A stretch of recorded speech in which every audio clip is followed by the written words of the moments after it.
number 138 is on it.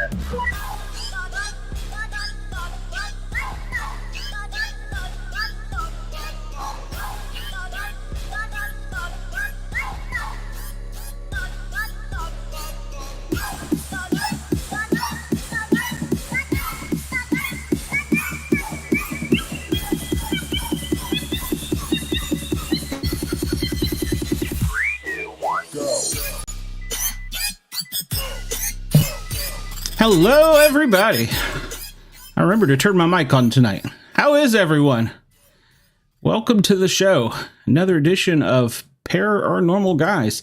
It's going to be a special show tonight. I have a guest here from Virginia that has a lot of close connections from where I grew up in Fairfax, and he's going to speak to us a little bit about safety and public education on how that we can stay safe in this current environment. So a couple quick notes. CBS Intern, you don't have to watch. That show is tomorrow and Mondays. Let's see. What else do we have? That's the Big Brother show is tomorrow night at 9 o'clock. And then Saturday night at 9 o'clock. I'm sorry, 10 o'clock Eastern. And then Saturday is the Misfit show. So look for us there. Until then, let's see who I got backstage. I have Miss Dina. Hello, Dina. How are you tonight? I'm blurry. There we go. You're blurry. Well, I'm not blurry. There's worse things to be, I guess. So, how are you? So, good. Well, I'm going to bring out the major here, and he's going to talk to us about some law enforcement stuff. So, hopefully, you remember your PD stuff. So, some of it. Good, because I done forgot all of it. I'm a fireman. Hello, Major. How are you? I am doing fine. Thanks a lot, Glenn. Dina, thanks for having me, and hello to all our guests. Nice to meet you. Nice to meet you as well. Yeah, we'll get the chat usually going a little bit into the show. So I don't know. Sometimes it seems like it's a little slow. So tell us a little bit about yourself. Yeah, well, thank you again. Thanks for the opportunity. Sure. No, thank you.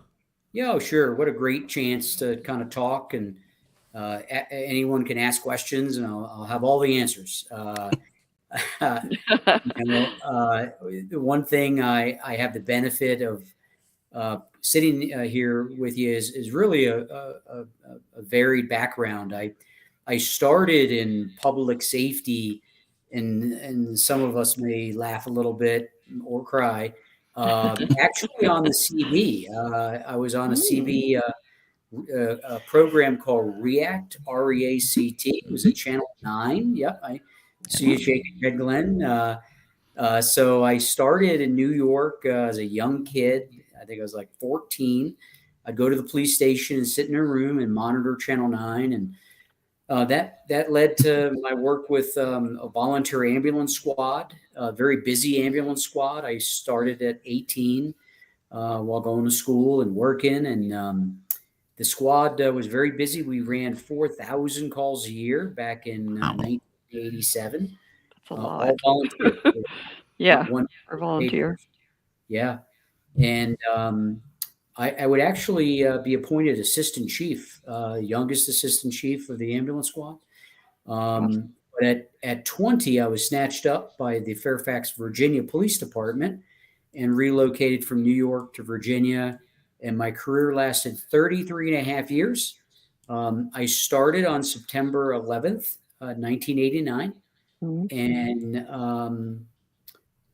that day actually, when I started, had no meaning other than my first day. But all right. I was about 7 miles from the Pentagon when it was struck on 9/11. I went up to the Pentagon and saw the destruction on 9/11. I had a traffic post and was screening drivers that were heading north to the Pentagon. And I remember heading back to my office, and I sat in my office for a moment, and I saw the certificate I got, the start date of 9/11/89. But my career would run 33 and a half, and I retired February 3rd, 2023. So I'm a newbie in retirement. How are you? Welcome to it. So far? So when people say, how do you like it? How much of a change? It's a big change, but it's a positive change. Yeah. Hi, Wendell. Thanks for Hi, joining. Wendell. But cumulatively, we've got these are tough professions. Whether you're fire rescue, Yeah. whether you're a nurse or a doctor, a veterinarian, right? No matter the profession, police officer, that Right. cumulatively it takes a toll. And It does. it was good for me to retire. Mhm. I'm doing some consulting now. I learned a lot of lessons personally and Yeah. through others. My Right. field training instructor, which Glenn actually knows. Oh, yeah? Yeah, this is an incredibly small world. Mhm. Uh, It is.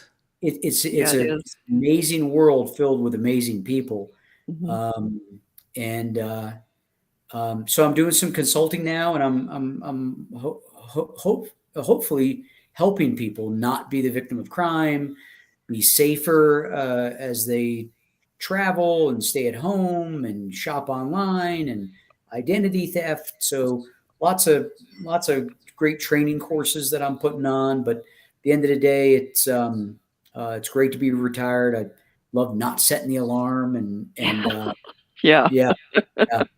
And I'm getting a lot less emails, which is very, very good. Mhm. A lot less stress. Imagine so. Yeah, she was going to say a lot of stress is now off of you, I'm sure. So, Yeah. Yeah, and again, it's cumulative stress, right? So, Right. and if I didn't want it, I could have left any day. I was never Right. I was never a hostage in any of the things I've ever done, and That's but true. it's a passion, it's a calling. Mhm. I remember my first day so vividly, but I remember my last day. I was excited on the first day, and I was excited on the last day, and I remember when I walked out, it was refreshing, and like I've done before, you just move on to other things, and I'm recommitted to my family, which I missed a lot of special events, and public safety makes the sacrifice. Yeah. Um, so it's a good change, and I'm looking forward to the future. Good deal. Yeah. yeah, I'm still learning it myself, so I'm not sure what the next chapter holds for me. So, No, and the uncertainty is actually somewhat exciting, and there's been some neat opportunities. I've said no to some, yes to others, and maybe the phone will ring after the show. But Yes. uh, it's been a great ride, great run. I've lost some colleagues, but I've met some incredible friends. Mhm. I have no regrets, no regrets. and that is one of the unfortunate things of our business. Yeah. And I've been on a department that's had line of duty deaths. Two of them, well, actually, two departments have had line of duty deaths, and that is something that just rips at you. So, yeah, Yeah, it's tough when you lose one of your own. It's tough to lose anybody, but when it's a coworker, so but when it's a Yeah. coworker in the line of duty, the service part, and thank you, Wendell, for your comment. I saw it pop up. In Fairfax County, we had a terrible shooting back about 20 years ago now at one of our police stations, and we lost two police officers to a shooting at the station Oh my where the goodness. offender, yeah, terrible, where the offender came into the secure lot and unleashed hundreds of rounds of gunfire. We shot back hundreds of times, Mhm. and in the gun battle, the offender was killed, and two police officers succumbed to their injuries. And I knew Mike Garbarino and Mhm. Vicky Armel. They were friends of mine. I knew them. I worked at that station, um, and it was just a sad and tragic day. But from any good tragedy, there are lessons learned. Yeah. And in Mike and Vicky's honor, I build some discussion points about safety and awareness, Yeah. because the killer that day was determined to kill police officers.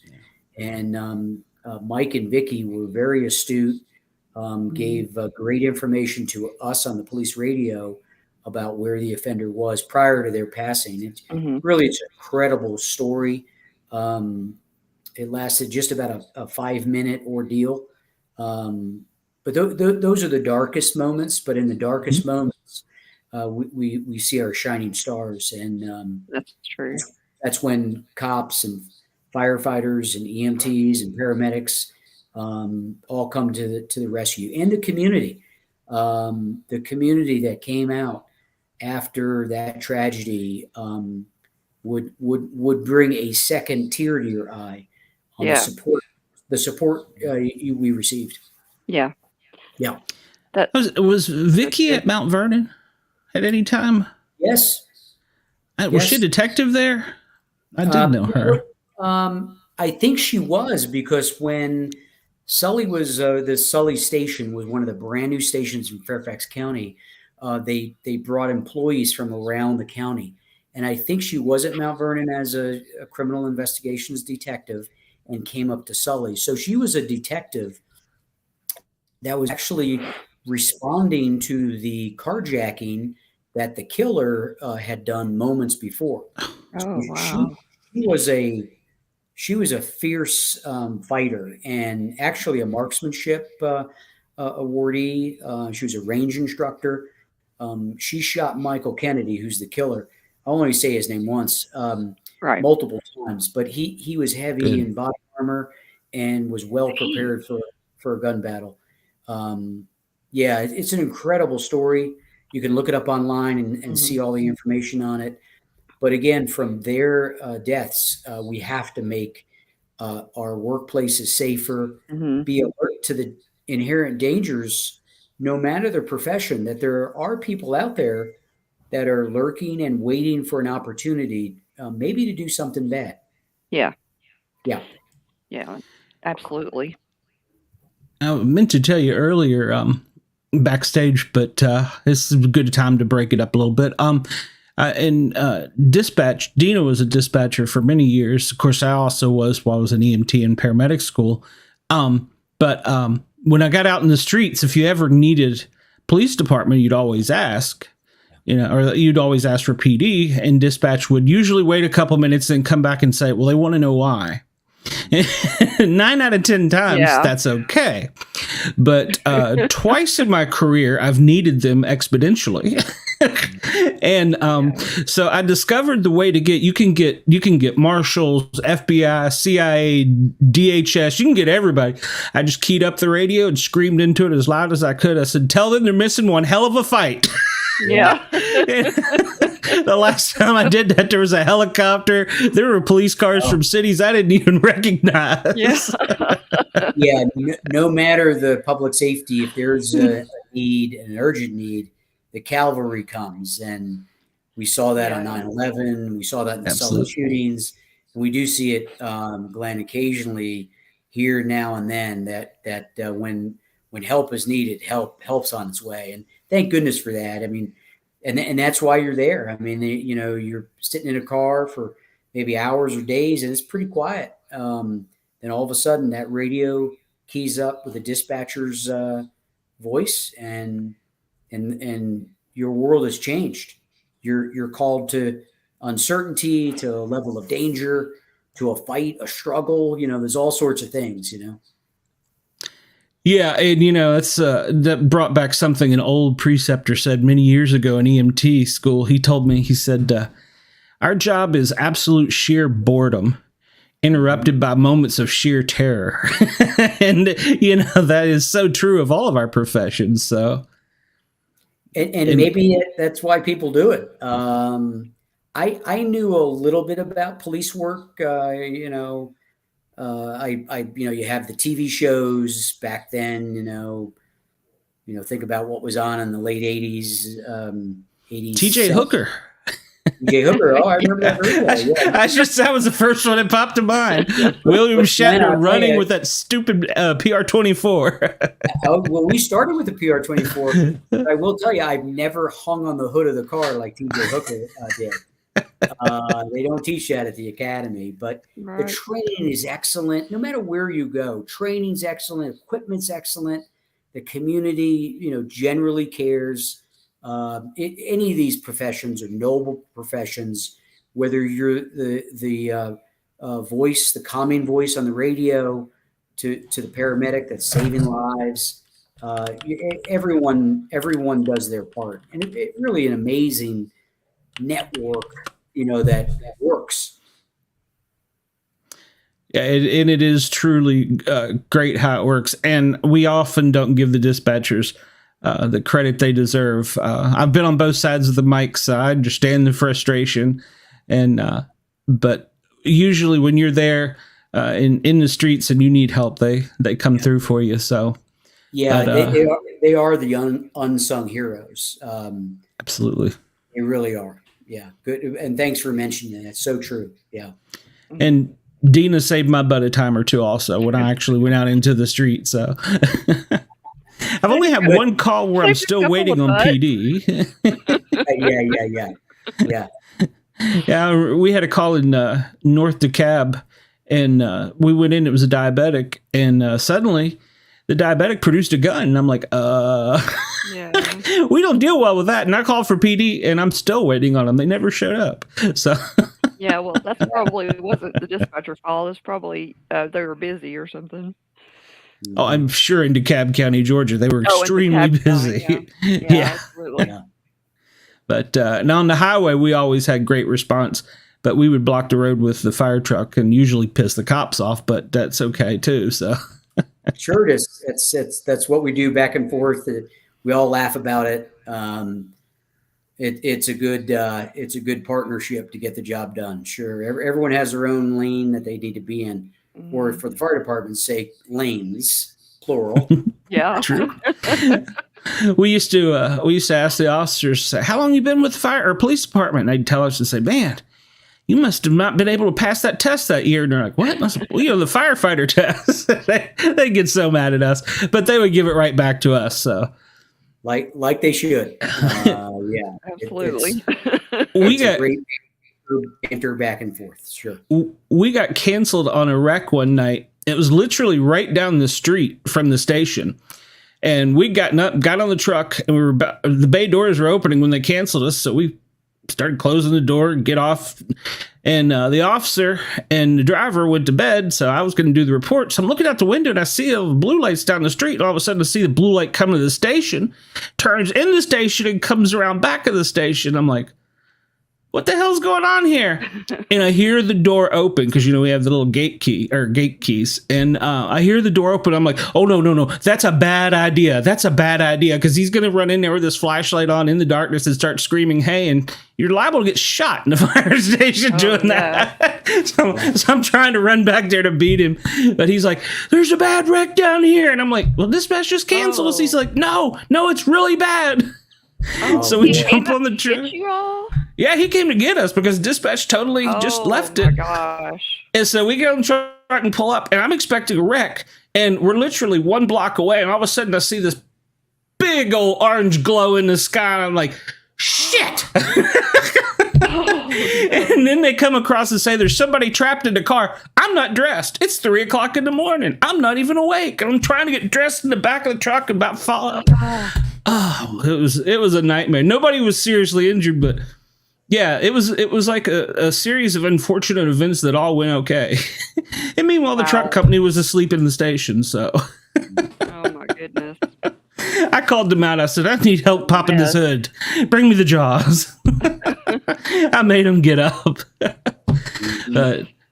Also, we've got backstage one of our other co-hosts is here, Mr. JT. We're going to bring him in. He's been back there patiently. I've been trying to wait on a break to get him in there. So, hey, how you doing? Oh no, it's the cops! Run! That's right. Right. JT, you're used to being on the other side. Yeah. No, not really.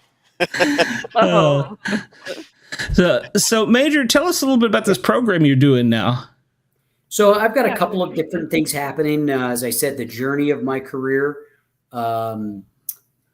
with my field training instructor, who was a crime prevention officer, I would eventually make that same position move from patrol to crime prevention. So in 1997, I had about 7-8 years on the job.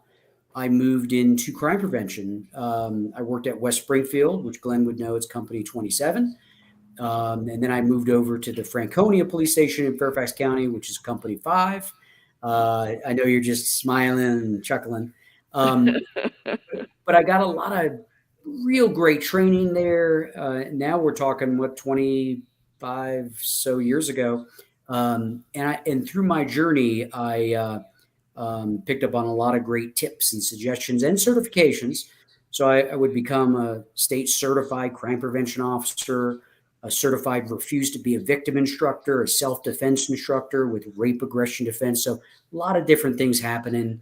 But I'd also actually, after the fourth try, and literally 4 tries, I got promoted to the rank of sergeant. And in the police department, maybe like the fire department with big agency, it's tough. So I walked in the room, there's 300 people in the room, and there might be 30 slots. So your odds of being the 30 chosen, and it's all test based. So I would make sergeant, and then I would move through the ranks of the police department and assignments, but I kept all those skills of safety and awareness and prevention that I did 25 years ago over that career.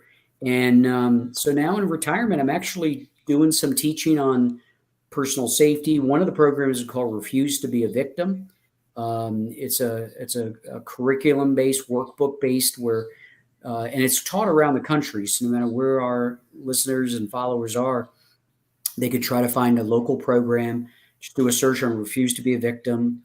And things we're promoting is safety awareness.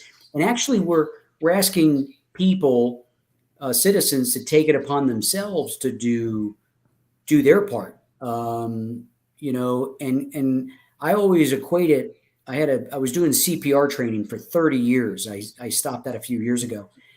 And when I would do a CPR class, I would always tell people, hey, thanks for being here. Because when there's a cardiac arrest, you need to know what to do until the ambulance gets here and the paramedics get here. Because if you're just waiting around for an AD or waiting around for CPR, your family member is probably going to die, because there's a golden period of time, golden 6 minutes or so, that is that magic window. And it's the same with life safety. Like if you're shot in a robbery, or if you're carjacked and beaten, do you have a first aid kit, trauma kit? Do you have a tourniquet? Do you have locks on your door to keep the offender out, slow the entry of the offender? So I do like an all hazards approach. I promote a book, and I'm not getting any, it's a book that I just encourage people, because it's a life-changing book called The Gift of Fear by Gavin DeBecker. And he's got a couple of books out on this theme of follow your intuition, your gut instinct. And when you sense something's not right, it probably isn't. So we've got incredible discussions going on and trainings around the country. I don't do all of them, or even many of them, but I am the national instructor for the Refuse to be a Victim program. So I've taught in 20 states, from the Northwest to the Northeast to all the four corners. And it's a popular program. It's been around for 30 years. And it teaches people how to take care of themselves in the prevention or responding to a criminal confrontation. And I always tie in the first aid part, check your fire extinguisher, check your, do you have a carbon monoxide detector? Like, these are all real life things you can do that collectively, if you do them, you can be safer. And you do your part. Public safety will always do their part, but your part is so critically important. You stop the bleed, your chances of survival shoot up. So those are the kind of things that I'm doing. I'm doing some stuff on DNA and genetic genealogy, where we're solving cases, cold cases that have been on the books for 30 years, and through genetic genealogy, finding the offender. And they're living down the block and have gone undetected for decades. So just cool stuff. If it ain't cool, I ain't doing it. I want to have fun. I want to help people. And if it meets that criteria, you got my attention.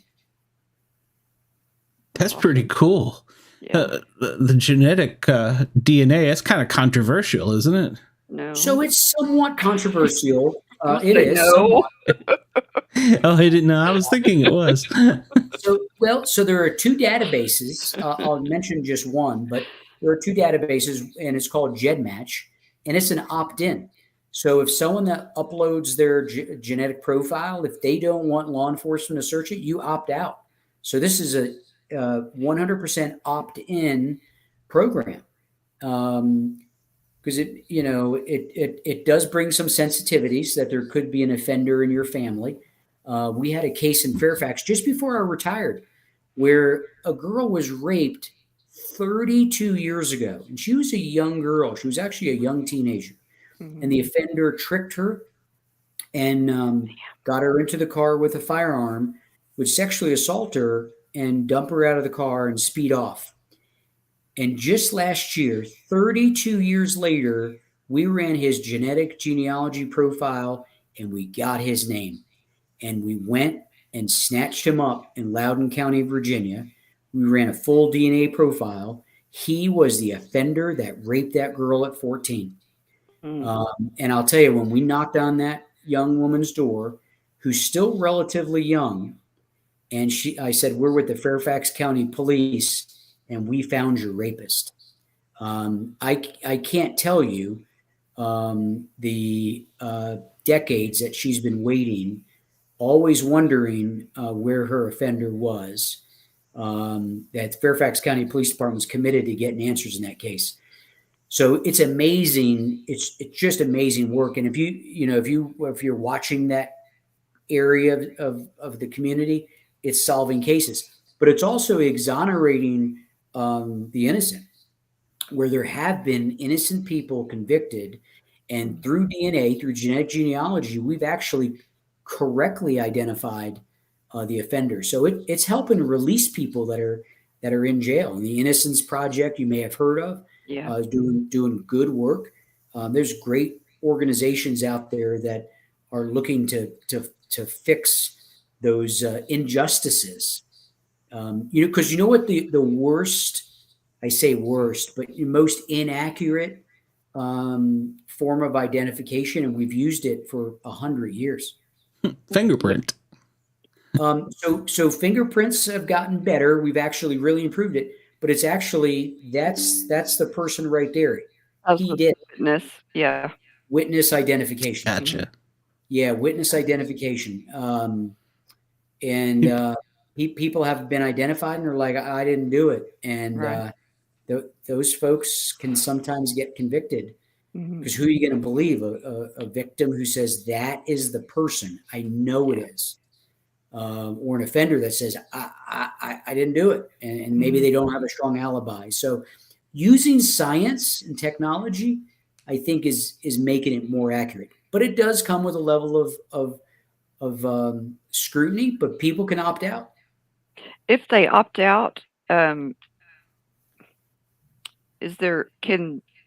the police get a warrant for that information? No.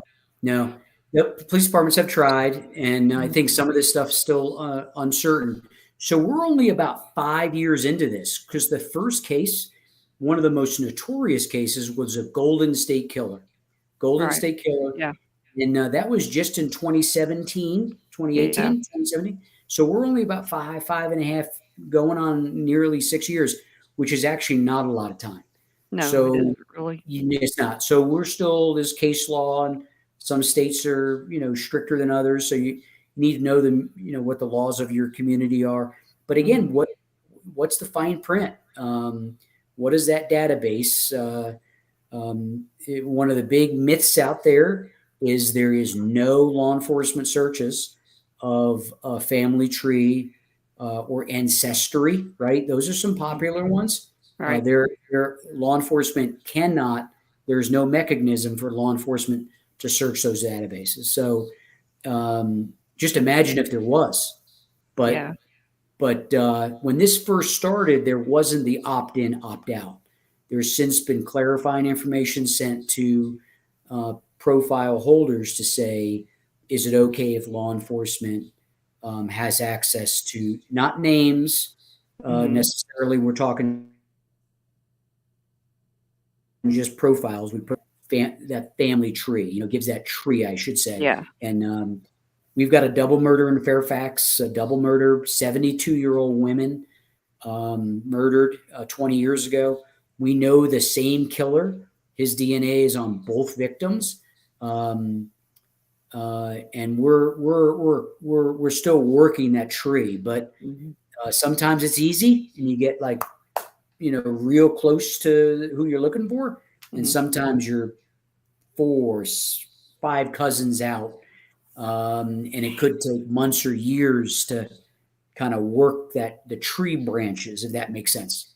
That would be so frustrating to know that you're close and cannot figure it out or to get to it legally. Yeah, no, it is. I can tell you it is. And close is a relative word. You don't really know. I mean, you get an idea of third cousins, second cousins, first cousins, then you're getting right. Yeah. But the landscape has changed. A lot of families, adoption throws kind of a wrench in there. Yeah. Divorced folks, and then getting remarried, and you have half kids, and just imagine the complicated nature. Yeah, that's true. There's a lot of mixing up of right. things. Life is maybe different today than it was 50 years ago. Yeah. And I tell you, so I come from a large family. I have 7 brothers and sisters, 26 immediate nieces and nephews. Both of my parents came from families of 8. So it's amazing when you look at the O'Carroll tree. Some families are smaller. We got a lot of immigrants, right? So there's some cultures that are just not into the DNA stuff, and then there's some that very much are. You can find people that you're related to you never knew, so it can be exciting as well. Yeah, true. That's true. Maybe your uncle, long lost uncle, you don't know about, won the lottery last week. Hey. So you never know. I gotta find him. Exactly. There's a lot of folks that are adopted that want to find their parents or a mother. Yes. Right. They're determined to find a mom or dad, and they'll do it out of that interest to themselves. But again, it's for the law enforcement side and the criminal side, it's opt in, opt out. And some people might not want to know that they have a kid out there as well. That's true. You're right. That's very true. Yeah, my wife's got me into it, so I'm in the Jed match. So the Jackson last name is kind of hard to track down. So, and apparently when we came over here, we were outlaws from England, and we just continued that course. So I'm one of the few that made it right. But there you go. Yeah, and it's funny you were saying that, and she had a lady contact her that her DNA and my wife's was so close. It turned out that they were first cousins, but she didn't know who her dad was. Her mom never told her. And Beth was like, "Oh, I know, but I don't know if I should say." Yeah, that's a good point, because some families have been very secretive, and I know this isn't the case often, but actually some parents have been untruthful. Once the test is done, you realize what you've been told isn't what's happened. And Wendell has a good question on the chat. I will say that when folks do get wrongly, there we go. When what kind of compensation? So I've seen various numbers, and most states have a statute or some guidelines on what's appropriate. I will tell you the numbers I've seen on compensation for someone that's been in prison 5, 10. I mean, I've seen some exonerated after 30 years in prison. Oh, wow. DNA. When you see that compensation number, there's no number that's fitting that would buy time back, right? That's the one thing we're all against is time. So I always say the number, no matter the number, I've always said seems low, but I would search that in Google or a chat bar there to see what a search bar to see what you get. And it's interesting. Some states are very generous. Some states seem to be on the cheaper side. But better late than never. That exonerations are coming, and that is a big part of the DNA genetic genealogy work is to free the wrongly convicted, I should say. And that's a side that never really gets attention. So and it's unfortunate, but our media does that. So, and we've been on the streets. We understand how the media works. So, and the whole system failed, right? I mean, the system is as good as the system is. A judge or a jury just didn't believe the defendant, or the evidence was so compelling. Those are failures. That's where we all failed. We know our system is imperfect. You just hope you're not the one that the police lock up and you're like, I didn't do it. Not me. I can tell you after 33 years, most people I locked up said I didn't do it. So it becomes hard to believe. Everybody claims innocence. Yeah. I wish everyone wouldn't say it. I wish only the people that didn't do it would say it. Right. Because I'd put more confidence in their words. I've had drunk drivers that are 4 times the legal limit. I'm not drunk. And, the science proves, but it is science that's proven. I have 1 beer. Yeah, 2 beers is the standard answer. That's all the videos you see. I have 1 beer and get that breathalyzer and they're like, lock them up. I used to get so frustrated when I get called out to a wreck and it was obvious this person had alcohol on board, and they'd be like, oh, I'm having a heart attack. No, you're not. You're full of crap. And we'd have to transport them. And then PD would be like, well, it's yours. And I'm like, no, it's not mine. Oh, yeah. I used to get so frustrated with that. And it's like they know the system. But you said, JT, I'm sorry. Did you have any questions? You've been sitting over there and. No, I'm just listening. I was waiting, but I do know that a lot of them know the system, though. They know how to get their way within the everything. And I do want to point out, JT, when he said it's you, he was pointing at you. So JT's a shady one on here. It wasn't me. It was Shelton. See, there you go. Oh my God! Do not scare him. He's got a gun. He's liable to shoot the monitor. So okay. It wasn't Shelton. It was Bernie. Oh my God! Patch. I can imagine you've probably heard stories similar to that. Yeah. Okay, take me to the loony bin. It's a short drive for you, JT. You said something that I wanted to key in on.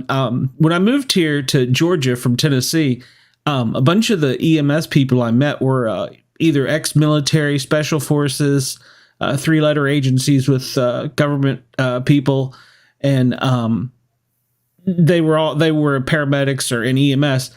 And one of them taught a course on remote viewing, but he said basically it's not really remote viewing. You're using your intuition. And as long as you are aware, it is remote viewing to a sense, but you're using your intuition because your gut's usually always right.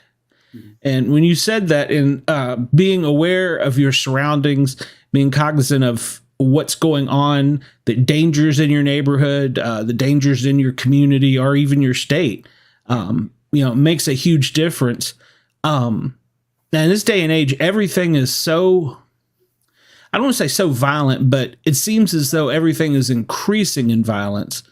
What's some safety tips you have for, let's say, just your ordinary person, an unarmed person especially? So you raised some great points. And one of the myths that I think is out there in society is when we hear things like it was a random attack.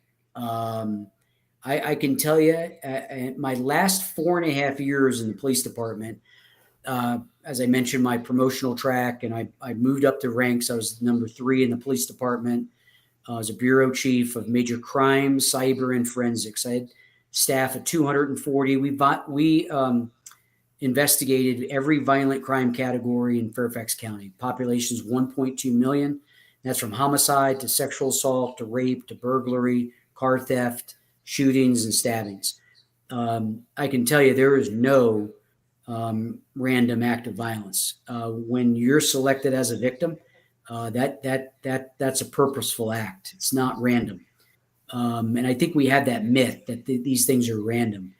There are predators that will wait for the opportunity to commit a crime. So they'll wait for you to be distracted. And ladies, your purse will be taken if the strap's not affixed to you somehow, right? Guys, if you put your wallet down and you turn one way, your wallet will be taken. I mean, those are opportunities. And there could be someone that's lurking around, waiting days, hours, minutes, just waiting for that opportunity. Like a child abduction. They're waiting for the child to be alone, maybe distracted, run after a ball into the woods. And so my point is, those are the moments where we're most vulnerable is when we're distracted. And you need to guard yourself against those moments of common practice. If you do something every day, you have a tendency to fall into a routine. Um, Guard yourself during all times of the day and night. Just general awareness. Have a, or I should say, have a level of curiosity or suspicion about strangers. That they could be. Not everyone is, but any one of them could be uh, willing to take something from you or hurt you. So having the early awareness is going to give you time to react. So, ladies, if the purse is not strapped to you and someone comes up, whether they're good or bad, you don't know who they are. You just start doing something different, put the strap over your shoulder, over your coat. There are things you can do to lessen the chances. And Glenn, you mentioned if you don't have a weapon. So one thing I ask all my students, and I've been in the room with 400 people, and one of the first questions I ask when we talk about self-defense, I said, "Who here has a weapon?" And usually it's a secure kind of facility, so I'll get two hands come up. Two police officers in the back will raise their hand, and no one else will. And I'll say, "Ladies and gentlemen, nobody here has a personal safety weapon." And they'll pause and struggle, and they're like, "Nah, I don't have mine," and they'll fill in the blank. And I'll say, "Hey, what about that pen in your hand? What about the key? What about the chair you're sitting on?" I mean, I think we can all get creative, especially as we talk about active shooters. We talk about threats in a business. We just had that shooting down in Tallahassee yesterday. And there's theories between you can run, you can hide, or you can fight. That's a popular program. You can watch a YouTube video. It's been viewed millions and millions of times. Watch it again, because when a shooter comes in, you got to make a decision. And there's a purposeful order to the title of that, because they don't want you to maybe fight first, but maybe fighting first is the option. Maybe I'm dead. hiding first is the best option. What'd you Uh, say? I said I'm dead. I don't know how to make decisions. Oh no. Thinking about it now, rehearse it in your mind where, just every once in a while ask yourself, boy, if something came through that front door, how would I deal with it? And it's not your problem until it is your problem. And your life could be on the line. So think about the impromptu things, a fire extinguisher on the wall, the pulling a fire alarm, right? There's all sorts of things you could do or maybe shouldn't do, that would put you in a better place. And that's what we're hoping to do. You buy time. You're calling 911 or have a taser, firearm if you choose, any tool you have, no matter the choice of tools. Be trained in it, be certified in its carry, concealment, and be ready, willing, and able to use it in defense of your life, or if you've made the decision in defense of someone else's life. I've been on the end where a gun has been in my eyeball before, when I was a cab driver. Actually, yeah. One other time the gun was shown, but it wasn't aimed at me. But the one with the eyeball, I had a. It was like winter time, so I had a jacket on, fake money in one pocket. Well, Mhm. just like my fake, like it Mhm. was real money, but it was like $5.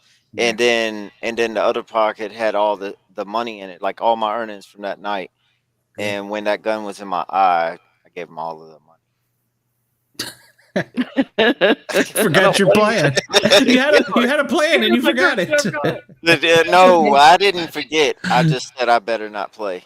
And you know Yeah. what? You're reading the situation. Your Yeah. response was perfect. You know why, JT? Is because you're here tonight. Yeah, The Yep. Yeah. goal in yeah. any Somebody criminal, else by that man's hand is not here tonight. well, you're right, and I'll tell you, the goal is to survive. And we, in the program I teach, refuse to be a victim. We promote the decoy wallet, so you have a few dollars in it, you chuck it, or you hand it to them and run the other way. Um, but your life isn't worth it, right? I've Right. always said, if it's not my life, it's not worth my life.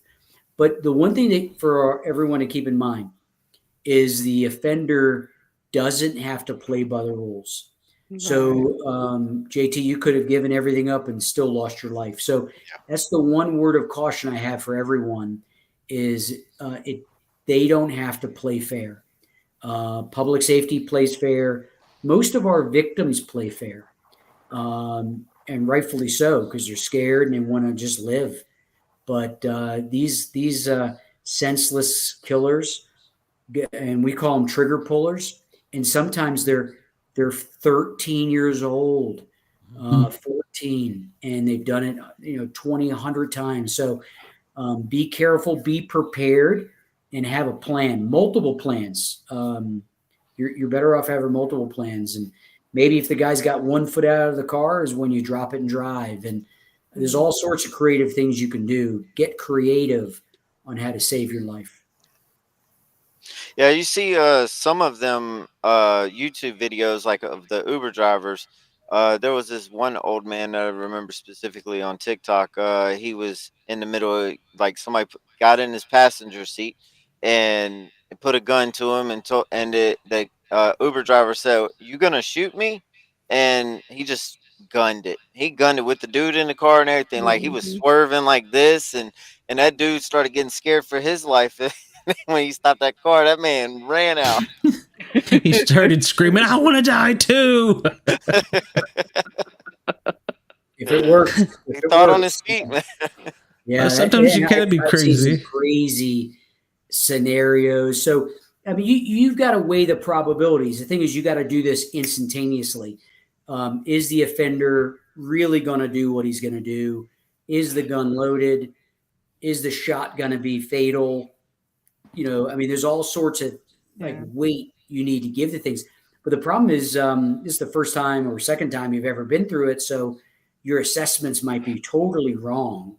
Or you might be totally right. Why? Because your gut instinct is going to tell you, eh, this kid's scared, or this isn't maybe totally legit. I'm going to do this, or this. So having scenarios, having options is the answer, no matter the scenario you're up against. I And did one have thing, another cab story too for myself. And this girl one time, she was a very good looking girl. Got in my cab, took her to a bar, and she pulled out a gun. I swear it was that big. And she said, and she pointed at me and told me to give her the money. I just busted out laughing. I don't even know why. Like I busted out laughing, and she was like, "I'm serious. Give me your money." And I was like, with that little thing, I was like, and you're right here. I was like, do you know how fast that you'll get arrested? She got out the car. I don't even know why. I mean, I just couldn't. I don't know. I laughed, and then it worked. She It got worked. out. Like what? Yeah, I mean, that was your assessment. That was your assessment. You had a read, right? You probably had a gut feeling, just a. I guess. I mean, I just didn't expect her to be somebody who would even have a gun for one. I mean, she was really a good-looking girl, and I was like, I don't know, like I never saw her again, but I dropped.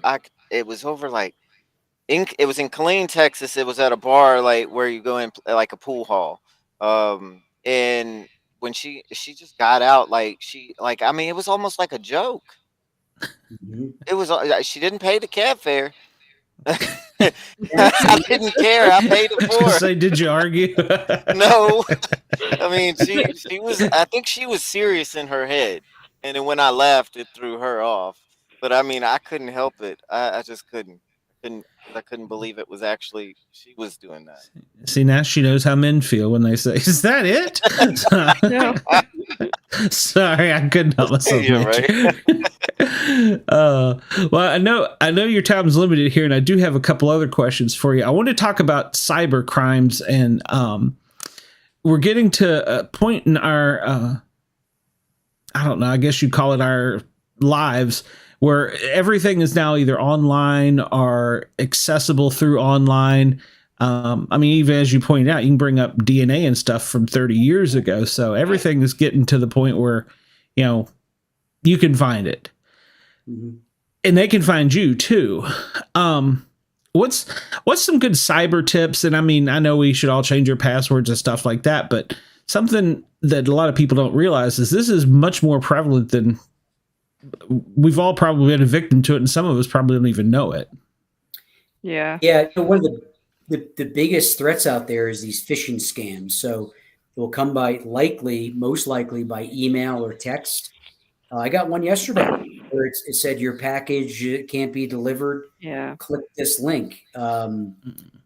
So I didn't click the link. That's not the way the United States Post Office is. They're not going to text me. That's just not the way it's going to go down. And it's funny. I have 4 children of my own, and my kid just got one today, and same thing. And my kid didn't click on it. So those are the things that are going to bring us to really the dark space and the dark web, which if we don't know much about the dark web, just do a little bit of searching on what the dark web is, and it will tell you it's really the underground of the World Wide Web. It's a dark side of the web. It's not a place where most It's not of a us. place you want to go. No, it's not where you want to go or do commerce or business, and there's a lot of things going on there. But my point is that the criminal element is using the dark web and concealing addresses and harvesting data. So be suspicious if something's for sale very cheap, because we're going to be tempted to buy it. And imagine going through the sale process, which we've all done probably now thousands of times. You're going to get to a page where you're going to buy one item, and then it's the page where you put all your information, address and name, credit card information, security code, zip code.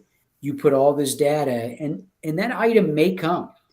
You may get that pair of shoes for $20, but imagine the data that was just harvested from your purchase. So my point on the cyber side is be super cautious, be careful, have a throwdown email when you go to the place and they want that email address. Use one for like non-important email. Keep your main email on the cleaner side of only family, friends, and trusted people. I try to tell my mama that. Yeah. All the time because she doesn't listen. I try to tell her stop going to these crazy sites, but it was depressing. And every time you turn around, her banking account is empty. Oh, yeah. no. Yeah, all the time. Oh, and now with artificial intelligence, once they get into your device, they're going to harvest your address book, and you're going to get a text from someone like your child or the grandmother. JT's mom's going to get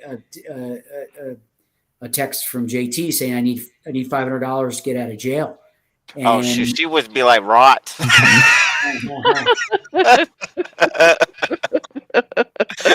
But these scams are happening, whether it's believable, and now they're capturing voices, our voices, and using a voice that sounds like us. So yeah, we're only on the front end of what this is all going to look like.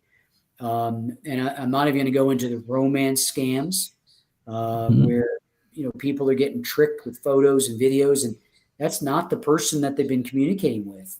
And once they get hooked, that's when they get the message like, "Hey, can I borrow $50?" Once they borrow the 50, then comes the 500 or the 5,000. Once you have a known commodity, then it's a live victim. So this whole landscape is scary. Watch your credit cards real time. Don't wait for a statement. Look at your credit reports. There's lots of things you can do to really be on the alert for fraud. You can sign up. You've heard of about the big platforms that you can do protection on all your credit reports, but you can do that yourself. There's 3 credit bureaus. You can contact them and put fraud alerts so no one can open up a line of credit at Lowe's. So there's lots of things you can do, but really be an alert to your finances, alert to watching these emails. And if you get an email that says, open this, see this photo, or is this you in the video? And I've gotten probably 3 or 4 of those. Is this you in the video? Yeah, I know what I look like and I know what videos I'm in. I've never clicked on it because it's either me in the video or it's not me in the video. And frankly, I don't even care. Right. But it's all a scam to see who's going to be the opener. Once they open it, your account gets moved to a VIP. And if you have a seatbelt, I would say buckle up because the fraud is coming. That's interesting. I never thought of that. Yeah, I guess in the dark web they say, okay, we've got one now. Yeah, we've got one because I really hope. Oh, sorry. I was going to say they'll farm it out to 1,000 people and they're waiting for the 2 or 20 or 200 hits. JT? Yeah, I was going to say I really hope a lot of people watch this. I really do because this is It's very important information. That I mean, it's stuff I already know, but a lot of people don't understand. Yeah, they don't get it. My mom too. While I was up there that last time, she was telling me, she's like, I got PayPal on the phone. They've said that there's a $5,000 bet or something coming. I'm like, Mom, that's not PayPal. Yeah. And she's like, no, I've got to go to the bank right now. I'm like, no, you don't. And I was like, why don't you put the phone up there? Let me talk to them. And she did. And I ended up cussing him like a sailor. And she's like, no, they ruined my credit. And I'm like, this dude's in Pakistan or India, or he's not even here. I don't know. It is a worldwide problem. Yeah. It's a worldwide problem. I don't know if this will work, but will it stop being blurry so we can see this? Probably not. I see something IRS refund. It looks like. Yeah, like all these. This is my email, and it's all spam. It's all saying, "Hey, you got a refund check waiting for you. Hey, your Amazon package is not delivered, and we need to figure that out. There's hey, your account is missing your credit card," and I'm like I have an Amazon account with that email, but they always have little lines. People need to look for those little lines. Go and look at the actual email that it was sent from. It's always some kind of gibberish and stuff. So I mean, you just got to read through that. And one of the main things about Amazon or any of this stuff, go to your account on the app, and if you ain't got a notification there, you ain't got nothing. Yeah. And one of the ones I just saw the other day, a police officer friend shared it with me, is it'll have the www.amazon.com, but somewhere in there, the A or the O or something is a different font. It's still spelled the same, but it's a different font. And I don't know how that works in the computer world, but because I was like, he's like, do you see it? And I'm looking, no, I don't see it. And he's like, there's 2 of them right there in front of you. And when he pointed it out, I was like, oh my God.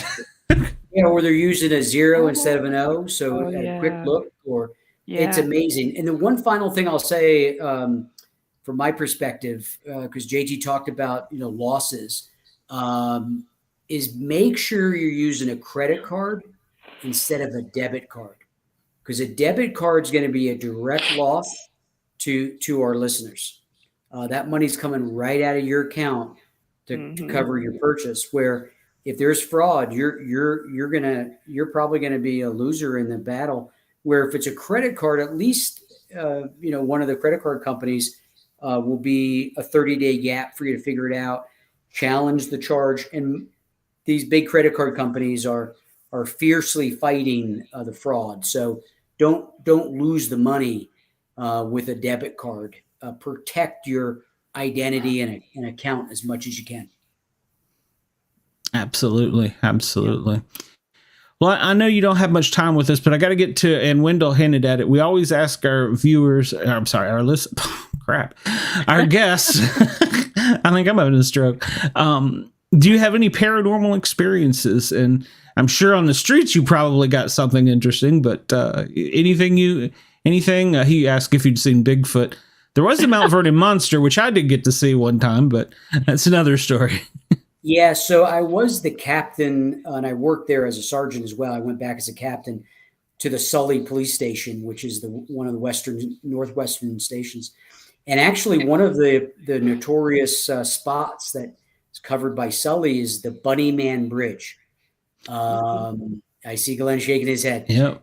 There are folks that have driven states away, and on Halloween would always put a couple of police officers, because the traffic would get so bad on Halloween night. The Bunny Man Bridge. I never saw the Bunny Man, but there was myths that he had killed some people and dressed in a bunny suit and run around. There was a large bunny that was killing people, but I think it was a guy in a suit. Never saw a Bunny Man. Never saw Bigfoot.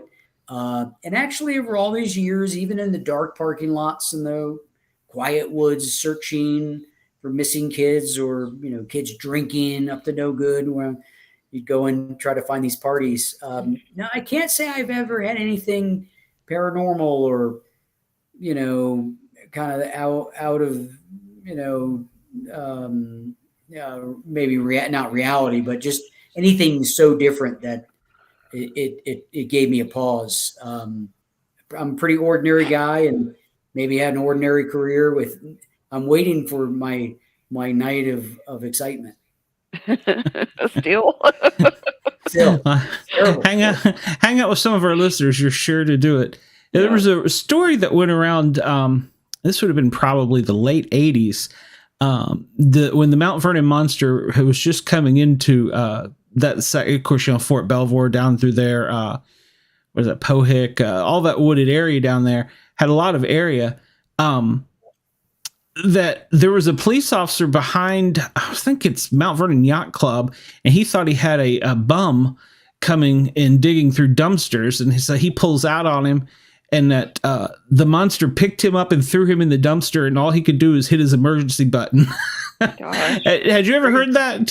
Because that made it through the fire department, of course. No, I hadn't heard that urban legend or true story.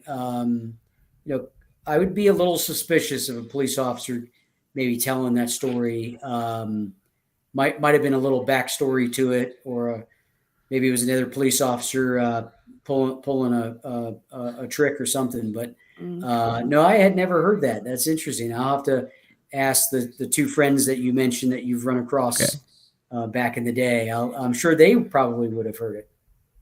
Yeah, it may have been just something that went around the fire department, but yeah, that was what we heard. So, but they never did catch or prove or disprove whatever the Mount Vernon monster was, and it shortly thereafter disappeared. And I have to say, there's a lot of people that said it was a hoax or a prank. Fairfax County Police went in with their officers, a helicopter. The park police went in. I don't remember if it's called DNR, but the wildlife. And Fort Belvoir even went in. So if that was a kid or somebody playing around in a prank, I gotta feel really confident Fairfax would have got him. As active as that area was for so many, I think it was from like 85 to like 92 that it was really active. So yeah, I've heard the legend of that. I wasn't working in that area of the county at the time, but I had heard. Of course, Loch Ness and all the other things happening around the world always kind of inspires wonder, about, the unknown, or sightings here, sightings there. But who knows? I mean, I think the world's a mysterious place with still many things never discovered. Absolutely. Well, Major, I know you got things to do. I'd like to invite you back sometime, because I think we probably just scratched the surface. Yeah. If you want to come back, we'll hook up a time and make it happen. And for some reason, my counter's not working tonight to tell me how many people are here tonight, and I can't actually type back in the chat. Some nights it seems like it works, and some nights it doesn't. I don't know if I'm doing something wrong or what, but oh well. But you're welcome to come back. Any closing comments, thoughts? You want to arrest JT? We're okay with that too. So Yeah, I'm retired. I'm not arresting JT. Thank you. Yep, At least somebody's on my side. I am on your side. I'm outside the business now. No, I just want to say thanks. What a great opportunity to, again, just talk and chat and laugh a little bit, talk about some serious topics as well. There's a great community out there.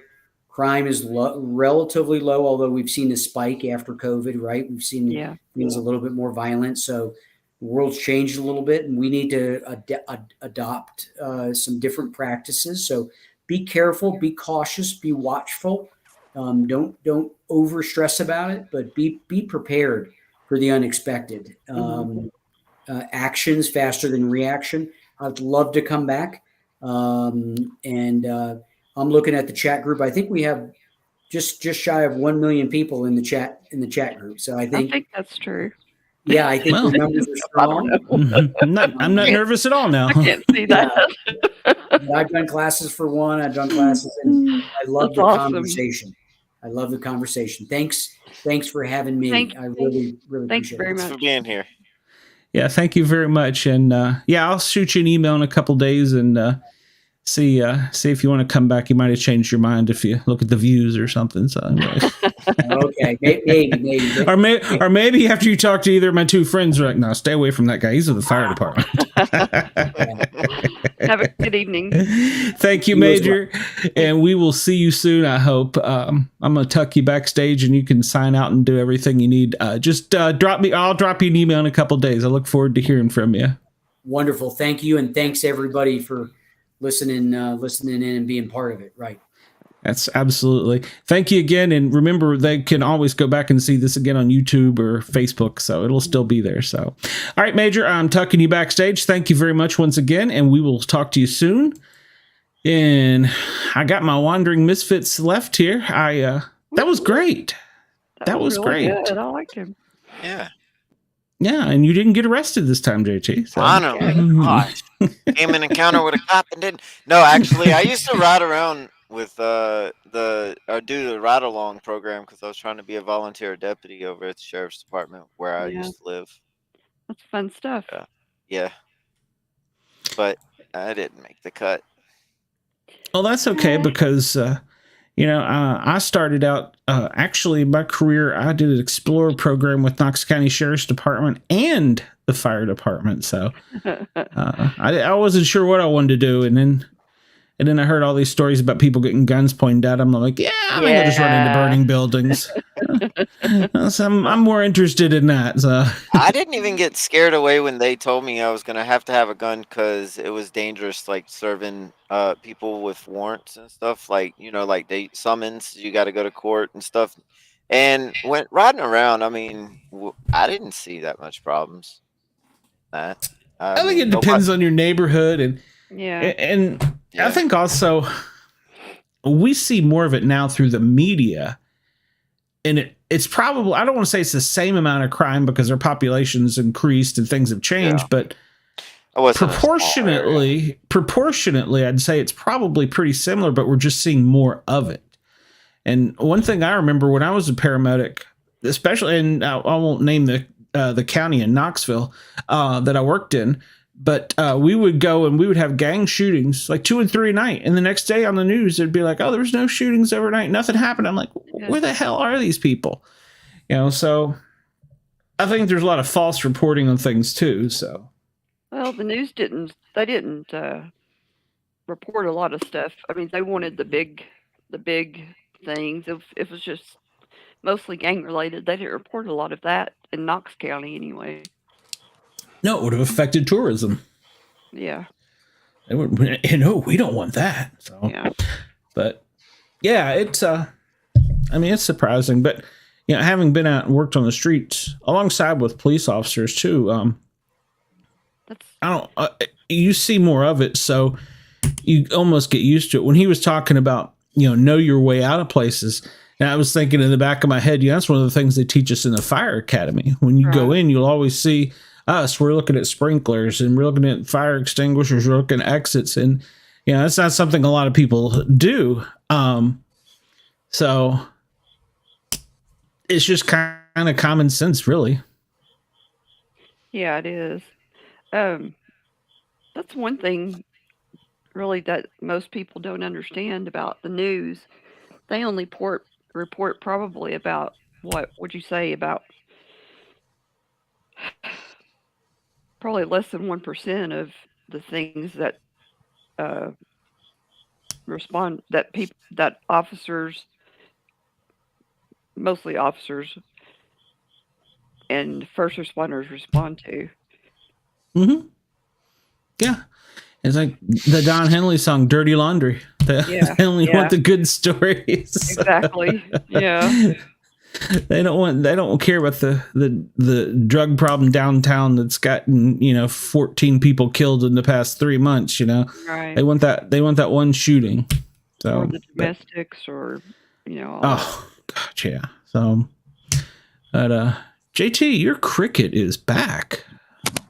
I hear it. Sure is. I hear it. I can't stand that thing, man. Oh, that was funny. No, it's just you were like Quick Draw McGraw there. Like that thing gets on my nerves. It's supposed to be good luck. Well, I can't find it. Don't kill it. You ain't gonna find it. It's hiding from you. Yeah, but it's in the same area, the same general area for like 4 days now. I think it started hiding because it was scared I was gonna take it fishing with me. It's in your underwear drawer, so. No, this is not my room. This is the garage. Yeah, I know. It's probably having babies. So by winter time you'll have 20 of them. That'll be great. It'll be like camping. So it will. It just wants to go fishing with me.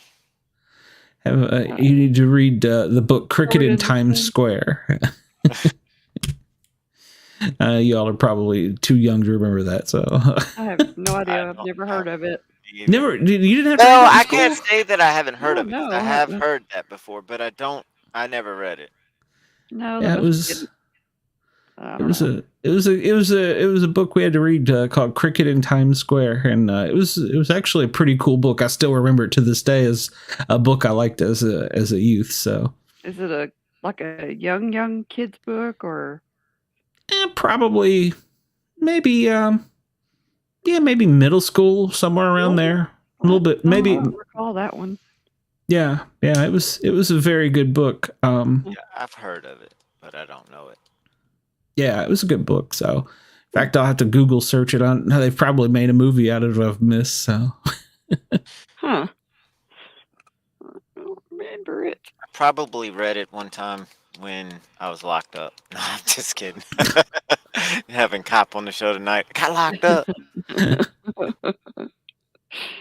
Run. Oh, Lord, mercy. Oh man, now's a good time to have the run. Oh yeah, I should. Yeah, where is it? I should have. When I introduced him, I should have played that. Yeah.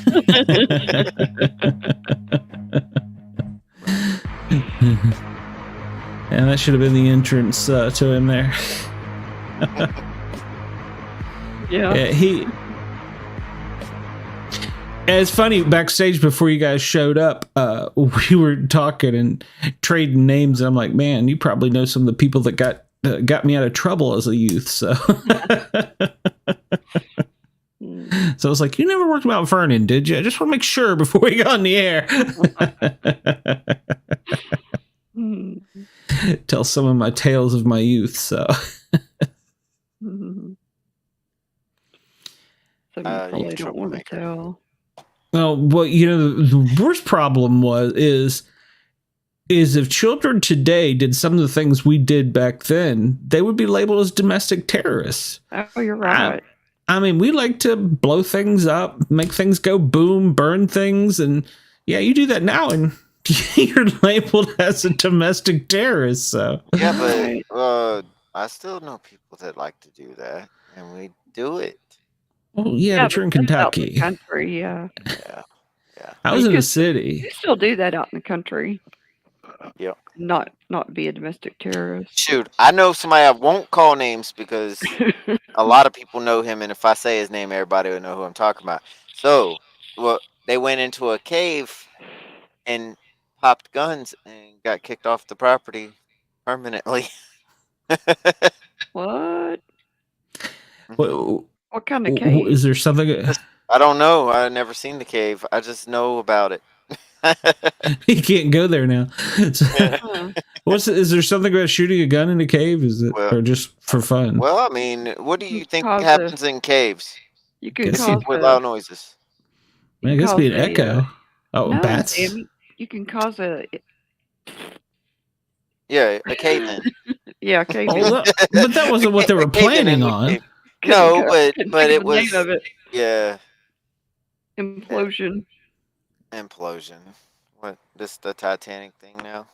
That's the same. It's the same concept. Yeah, it is. It is. It would everything will, Yeah. cave in. Yeah. Cave in the cave. Yeah, A we landslide.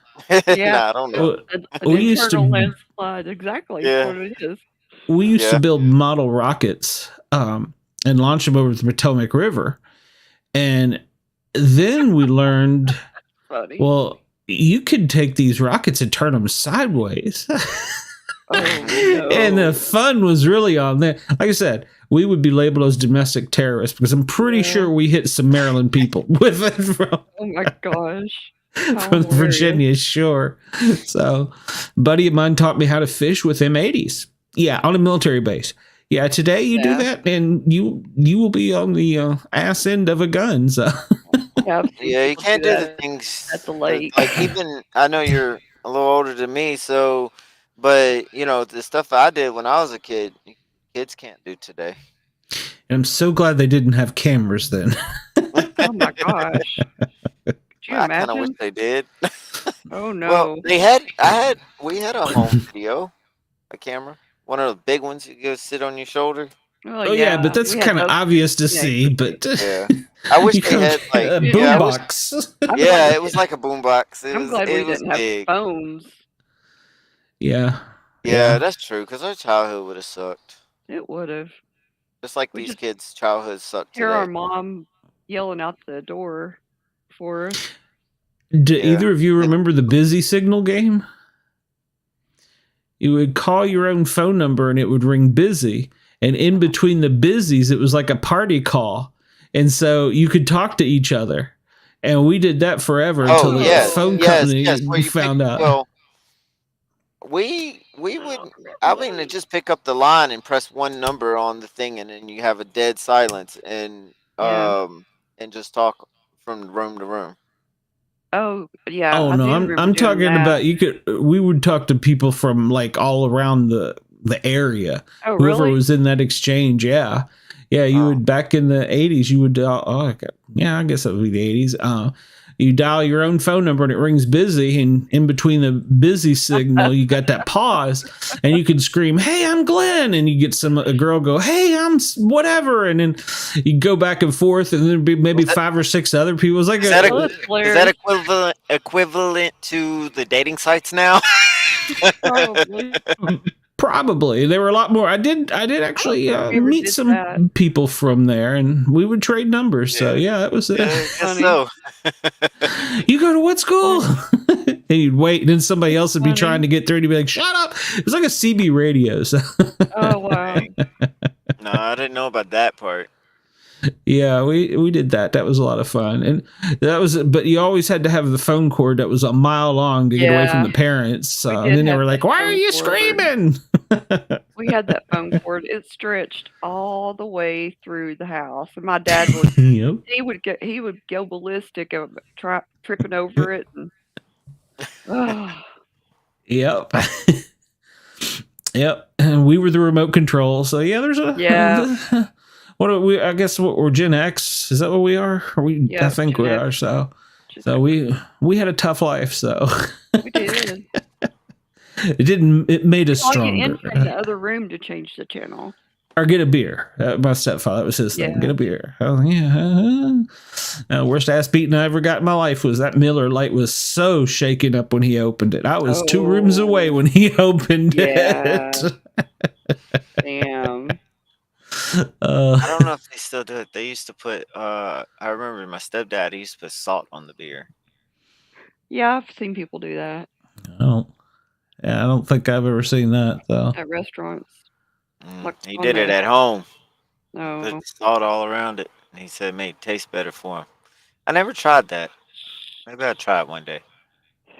I guess to each their own. So Yeah, I don't know. I mean, why. I don't know. I mean, why not? You know, YOLO. Yeah. yeah. Try it on cheap beer. So It's not a Bud Light. no Bud Lights. You're not allowed. You're not allowed. You're not allowed to have Bud Light. And Bud Light is not a sponsor of this show, so you're not allowed to do that. Yingling. Yeah. There you go. Yeah, well, it's not a cheap beer, but it's a good beer. No, it's good though. I saw a guy the other day. That got me on thinking about old times in Virginia. He posted a picture on one of the Redskins, or excuse me, the Commander pages, and it was a beer I hadn't thought of in years, National Bohemian, and I was like, I did not even know they still made that. So, hey, that was the beer growing up, man. That was $1.99 a 6-pack, and that was a lot of money back then. That was good stuff. That was good water. Good water. You know something as far as talking about a lot of money back then? When I'm watching the Andy Griffith show, which I watched it a lot, they be complaining over like 5 and 10 cents. Is it money really that like that back then? Yeah. Yeah, well, I mean, when I first started working, minimum wage was like $3.15 an hour. You know, and things were expensive back then, but I mean, not like they are today. But yeah, I mean, I think minimum wage when I first started working was like $5.50. Yeah, and now look, like that. I mean, I can, you know, I didn't do a lot of grocery shopping as a young person, but you know, the things I did buy, you know, like the Cokes, the candy and stuff, I can remember even back then. I thought, man, this is outrageous. Shoot, what is minimum wage now? It's like 8 something, ain't it? $8. It's still $7 and Is it something. still 7 something? Yeah. I know that average jobs though, like now, are like you can get jobs really easy at $15 an hour, but I think the legal minimum wage is still like low. Yeah, I was thinking, unless I think some states like maybe California, New York or something, they've raised it to like 12 or 15, but I think most are still in the 7s. So I think the federal is 7, so Gotcha. 7 something, but Like at least 775 or something. yeah, it still doesn't go very far. No, it doesn't. Even $15 an hour don't go far. No, you're right.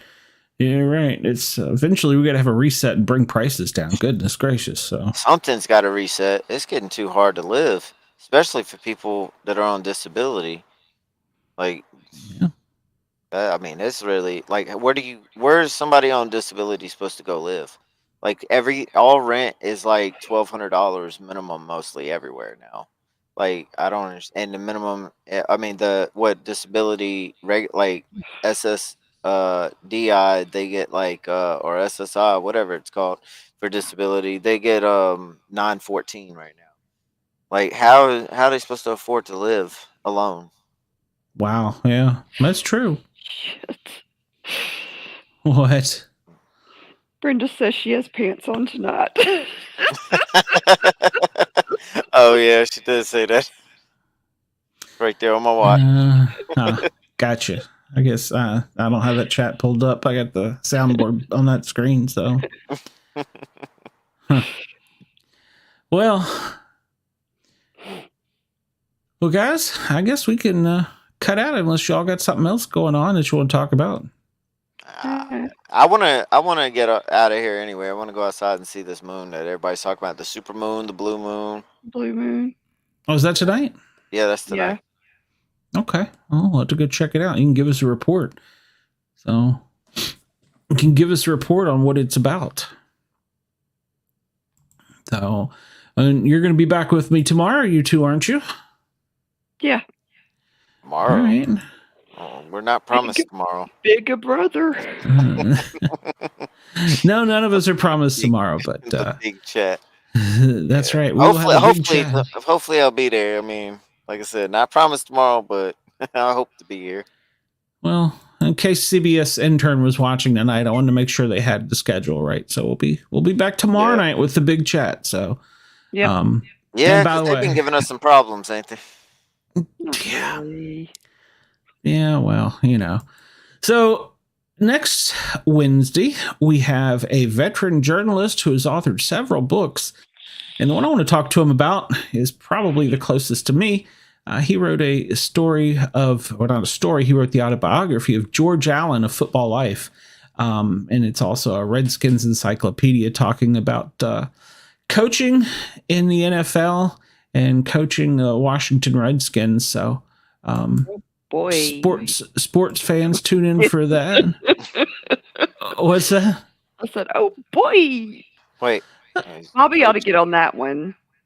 Oh, maybe Bobby will. I don't know. Everybody abandoned me tonight, so that's all right. Hey. Well, I mean, hey, what are we? Chopped liver? Oh my God, y'all are like some of the whiny other people. So. Oh, I didn't hear you. I really didn't hear you. You must have cut out. Talking and you started talking. Show. Oh, you must have cut out. But y'all been choppy for me tonight too. Do what? I say everybody's been choppy for me. I hope it's not the stream. I hope it's my end. Yeah, we'll look at the feed when we go back and see. So yeah, it's like all right. Thank you. Yeah, Wendell. I think so. You're still here. And yeah. Metal. Yeah. Thanks for showing up. Yeah, he abandoned me too. What's up with that? So I don't know. I think he was afraid of the popo. So yeah, I think that's his story, I bet. So I'm gonna try to record this, see if y'all see those bros.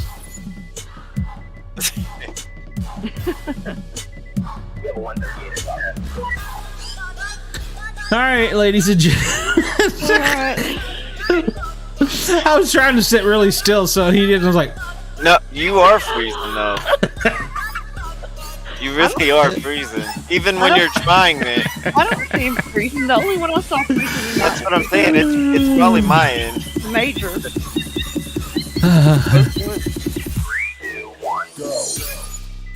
Good night, ladies and gentlemen. You couldn't see my 3, 2, 1, but I did. Oh, okay. I was saved the one for Brenda, so.